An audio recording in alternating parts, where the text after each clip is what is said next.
সপ্তাহে লং রাইডের পর আমরা কাল পৌঁছালাম শামে। সেখানে থর মরুভূমির মাঝে এক রোমাঞ্চকর রাত কাটানোর পর আজ আবার নতুন গন্তব্য যোধপুরে পৌঁছাবো। আর মাঝে দেখব সেই বিখ্যাত গ্রাম কুলধারা, যেখানে রাত কাটানোর সাহস কেউ দেখায় না।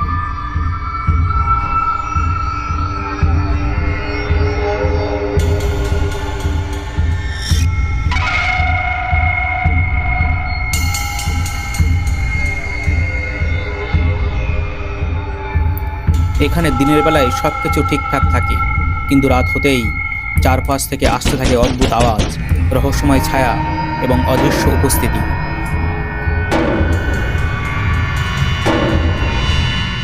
রহস্য উন্মোচনে আমরা তৈরি। তোমরা তৈরি তো?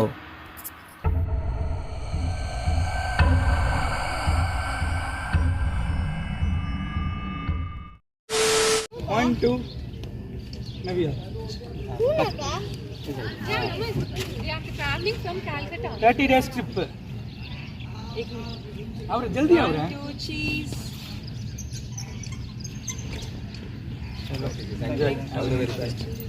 और कितने दिन का ट्रिप है? इससे बीकानेर से जयपुर, जोधपुर।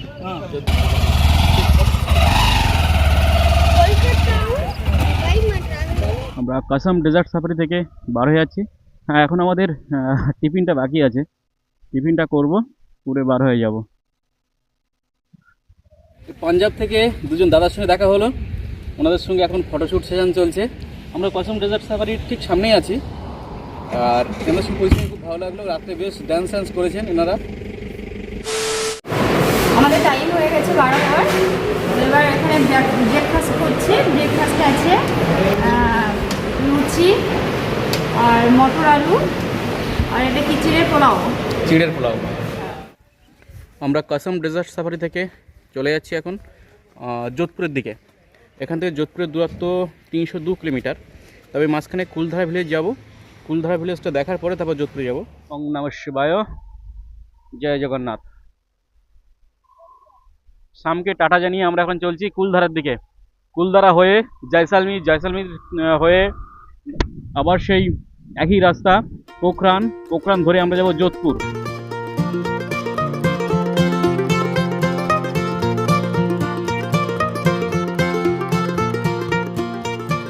আর কুলধারা ভিলেজ আমাদের হোটেল থেকে দূরত্ব হচ্ছে 26 কিলোমিটার, টাইম লাগবে 22 মিনিট।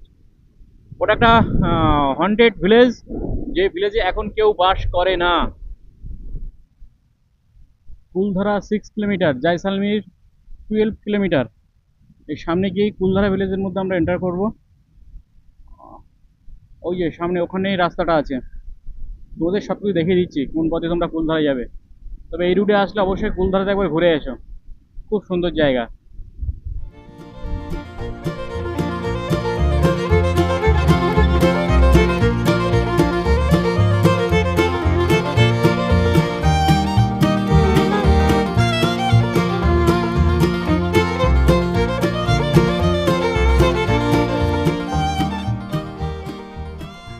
হ্যাঁ, কুলধারা ভিলেজের ভিতরে।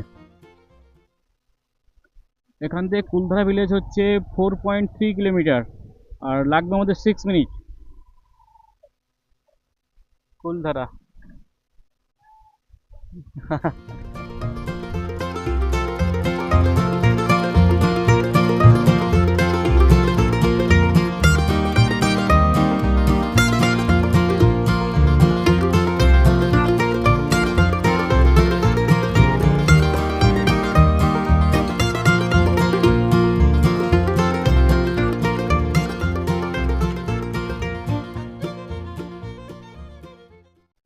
ओके। हाँ, राम राम सर। हाँ, अच्छा हूँ। एंट्री के लिए पैसा लगेगा दोनों का 8 रुपीस। Thank you. আমরা এখন আছি কুলধারা ভিলেজে বা হান্টার ভিলেজ। এটাকে ভূতের ভিলেজও বলা হয়।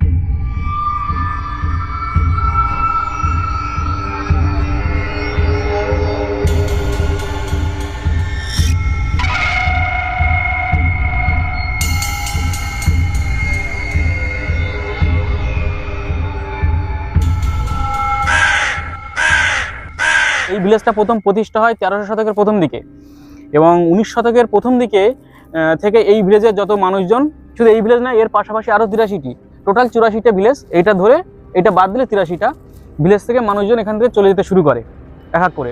তারপরে এইসব ভিলেজগুলোতে আর কোনো মানুষ বাস করে না, বিশেষ করে এই ভিলেজটা। তার মধ্যে সবথেকে বেশি প্রচলিত এই কুলধারা। এবার কেন চলে যায়, এই নিয়ে প্রচলিত কাহিনী যেগুলো আছে, মোটামুটি 3টে কাহিনী আছে, অনেকগুলো কাহিনী আছে, তার মধ্যে প্রধান 3টে কাহিনী। আর এখানকার মানুষরা যে কাহিনীটা বিশ্বাস করে বা মুখে মুখে প্রচলিত যারা বলে, সেটা হচ্ছে এখানকার পাশে যে, কারণ জয়সালমীর থেকে দূরত্ব খুবই কম, 8-10 কিলোমিটার দূরে আছে। এবার জয়সালমীরের যে রাজার যে প্রধানমন্ত্রী দেওয়ান সালিম সিং এই গ্রামের যে প্রধান ছিল, সেই প্রধানের মেয়ে দেখতে খুব সুন্দরী ছিল, তাকে বিয়ে করার প্রস্তাব দেয়। বাট সালিম সিংয়ের চরিত্র খুব একটা ভালো ছিল না, এই জন্য গ্রামের প্রধান তার মেয়েকে দিতে রাজি হয়নি। তখন সালিম সিং কী করে, এখানে যত এই কুলধারা থেকে শুরু করে পাশাপাশি আরও 83টা ভিলেজ আছে, এদের উপরে প্রচুর কর চাপায়, মানে ট্যাক্স বলা হয়, ট্যাক্স চাপায়। তাছাড়া এবং আর একটা জিনিস করে, এখানে প্রচুর শাসন বা শোষণ করা শুরু করে। তখন এখানকার প্রধান তাদের মেয়ের ইজ্জত নিয়ে, তাদের সম্মান নিয়ে যেহেতু একটা সমস্যা সৃষ্টি হয়, তখন এখানকার প্রধানরা সিদ্ধান্ত নেয়, গ্রামবাসী এক জায়গায় সিদ্ধান্ত নেয় যে এখান থেকে ছাড়া চলে যাবে। এবার যখন চলে যায়, ওই মেয়েটার বাবা এখানে অভিশাপ দিয়ে যায় যে আমরা যেহেতু চলে যাচ্ছি, এই গ্রামে আর কেউ বসবাস করতে পারবে না। সেখান থেকে এই গ্রামে আর কেউ বসবাস করে না।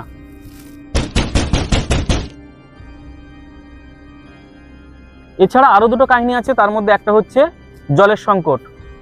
19 শতকের প্রথম দিকে প্রচুর জল সংকট তৈরি হয়, আর তৈরি হওয়ার পরে গ্রাম ছেড়ে চলে যায়। আরও একটা কাহিনী আছে, এবি রয় বলে একজন সায়েন্টিস্ট, তিনি এই যে ঘরবাড়ি ভেঙে পড়ার যে প্যাটার্ন, এই প্যাটার্নগুলো দেখে তিনি একটা থিওরি আনেন, সেটা হচ্ছে যে ভূমিকম্পের ফলে ঘরবাড়ি ভেঙে যায়, ফলে এখান থেকে গ্রামের মানুষরা চলে যায়। টোটাল 3টে কাহিনী আছে, তবে মোস্ট প্রচলিত যে কাহিনী সেটা হচ্ছে সালিম সিংয়ের সঙ্গে এই গ্রামের প্রধানের মেয়ের বিয়ের। পালিয়াল ব্রাহ্মণরা এইসব ঘরগুলো থাকতেন। এখানকার যে বেলে পাথর, সেই পাথর দিয়ে ঘরগুলো, এই একটা দেখো এক এক করে সাজিয়ে ঘরগুলো তৈরি করা, বেশ সুন্দর ঘরগুলো কিন্তু ছিল। বাট আর একজনও মানুষ থাকে না। আর এখানে বিশেষ করে রাত্রিবেলায় কেউ আসে না। আগে নাকি ভূত দেখা যেত, কিন্তু কোথায় এখন তো মানুষজন টুরিস্ট স্পট হয়ে যাওয়ার পরে ভূতের কোনো আর সন্ধান আছে কিনা জানি না। একটা ঘরের দেওয়ালের উপরে উঠেছি আমি, উঠে অনেক বড় ভিলেজটা, এখানে একজনও মানুষ থাকে না। প্রায় 1-150 বছর হতে গেল, একজনও মানুষ এখানে নেই।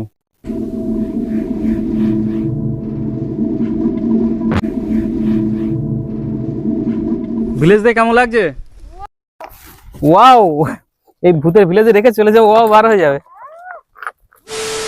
এখন টাইম হয়েছে 9:23, আর আমরা লোকেশন দিয়ে দিয়েছি গুগল ম্যাপে। আমরা যাচ্ছি যোধপুর। আর যোধপুর এখান থেকে 284 কিলোমিটার, টাইম লাগবে 4 ঘন্টা 47 মিনিট, মানে 2:17 দিকে গুগল ম্যাপ দেখাচ্ছে। বাট এর মধ্যে আমাদের লাঞ্চ আছে, ব্রেকফাস্ট তো হয়ে গেছে, আমরা অলরেডি আমাদের কাসম সাফারি থেকে করে এসেছি। লাঞ্চ করা বা একটু আস্তে আস্তে যাবো, বেশি টাইম নেবো না। 2টো জায়গায় 4টে, ওই 3টে, 3:30 বা 4টের মধ্যে ঢুকে যাব। আর আকাশের মেঘ করেছে এখানে। আমরা জয়সালমীরের কাছাকাছি চলে এসেছি, এখান থেকে মেঘ করেছে, সামনে হয়তো বৃষ্টি পেলেও পেতে পারি। প্রথম কদিন রাইড আমাদের খুব সুস্থ হবে, বাট বাড়ির দিকে যখন ঢুকবো, যখন ইউপি বিহার পার হব, তারপর থেকে বৃষ্টি বৃষ্টি বৃষ্টি।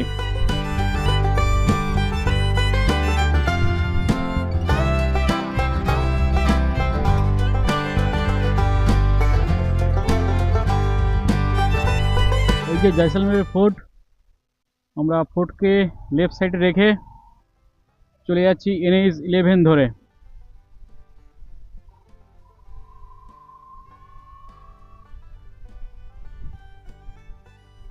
আর জয়সালমীর থেকে যোধপুরের দূরত্ব 272 কিলোমিটার, টাইম লাগবে 4 ঘন্টা 35 মিনিট অ্যাজ পার গুগল ম্যাপ।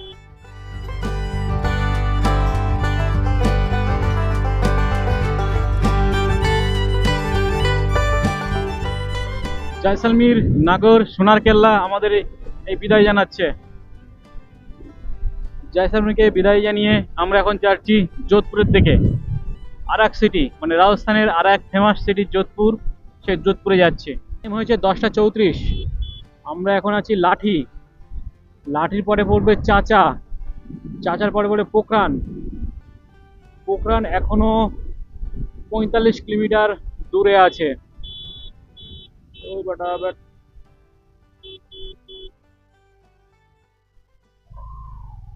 এখানকার জায়গাগুলোর নামগুলো দারুণ। লাঠি, চাচা, মানে চাচার সঙ্গে লাঠির মিল আছে। আর এই রাস্তায় দু জায়গায় দেখলাম পুলিশ ক্যামেরা নিয়ে দাঁড়িয়ে আছে।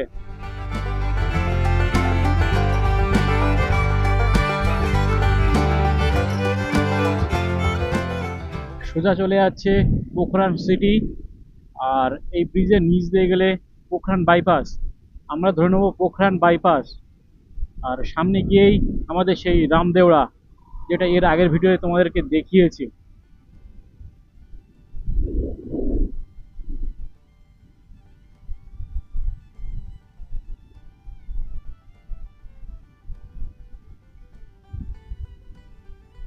এই যে যোধপুর যেতে গেলে, যোধপুর যেতে গেলে আমাদের এখান থেকে চলে যেতে হবে।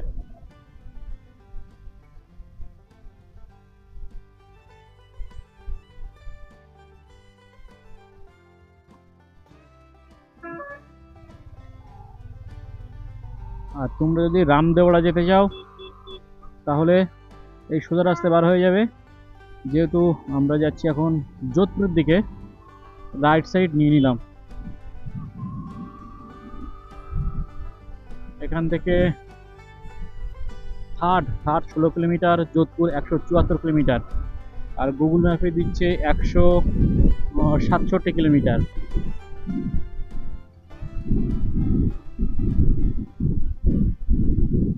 এখন আমরা আছি যোধপুর NH 125-এর উপরে। আর যোধপুর এখান থেকে 163 কিলোমিটার। আর রাইট সাইড যে রাস্তা, আমরা যোধপুর সোজা চলে যাব। আর রাইট সাইড যে রাস্তাটা চলে যাচ্ছে এই যে এই সাইডে, এটা যাচ্ছে বারমেরের দিকে।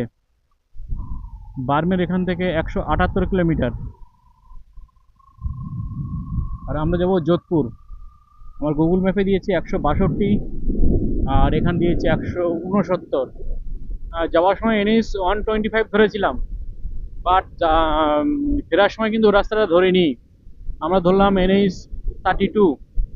NH 125টা বেশ জ্যাম থাকে, মানে বোথ সাইড দিয়ে গাড়ি চলে তো, এরকম সরু রাস্তা এবং গাড়ির সংখ্যাটা অনেকটা বেশি। বাট এই রাস্তা আসার পরে দেখছি গাড়ির সংখ্যাটা অনেক কম।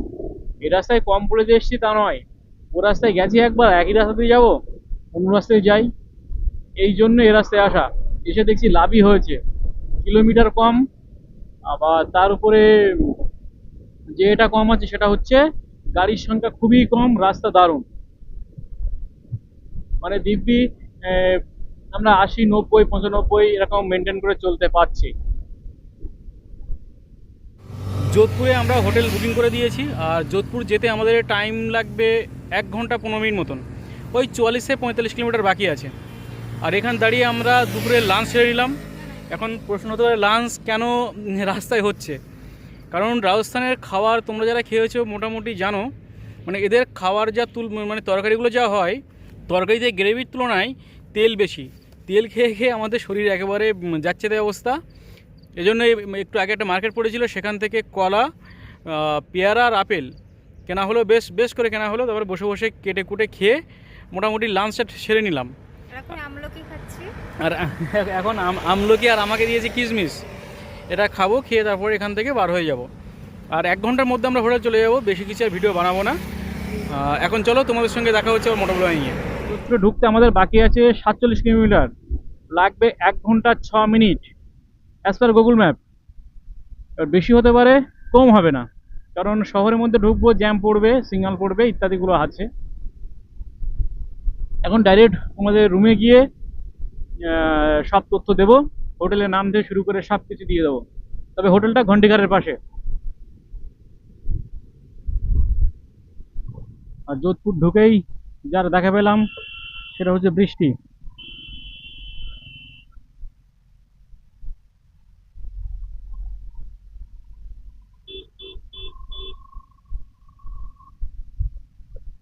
হোটেল আসতে এখনো 5.4 কিলোমিটার বাকি। আর এটা বলছে যে টাইম লাগবে প্রায় 18 মিনিট, মানে সামনে জবরদস্ত জ্যাম।